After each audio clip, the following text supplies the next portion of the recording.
President Park Geun-hye is in Laos for the ASEAN summit. Upon her arrival on Tuesday, the South Korean leader met with US President Barack Obama for talks that mostly centered around North Korea following its latest missile launches. They pledged all possible measures against such provocations, also mentioning the soon-to-be-deployed THAAD missile defense system as one important defensive element.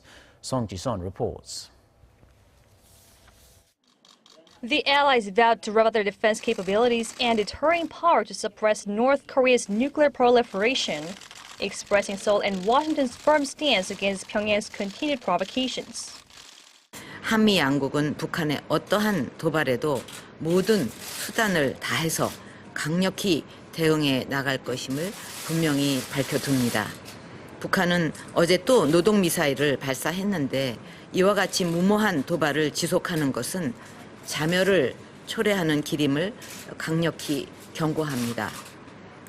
President Obama reiterated Washington's full commitment to protect its ally, stressing that North Korea's nuclear programs threaten not only South Korea and the U.S. itself, but also other allies like Japan. In recent years, we've worked together to strengthen our alliance and to ensure our readiness against any threat. For instance, our missile defense cooperation.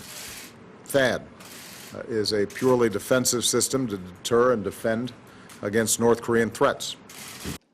The two sides also vowed to work together to make sure the latest UN sanctions are fully implemented. Recognizing the importance of China's role in resolving North Korea's nuclear issue, Seoul and Washington will enhance communication with Beijing through various channels.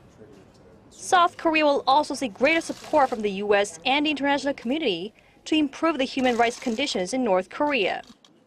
The allies also discussed cooperation on new frontier sectors like space development and global issues like climate change, peacekeeping, refugees, and ODA.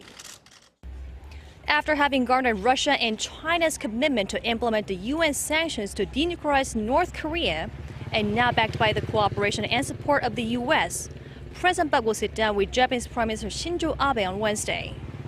Song Ji-son, Arirang News, Vientiane.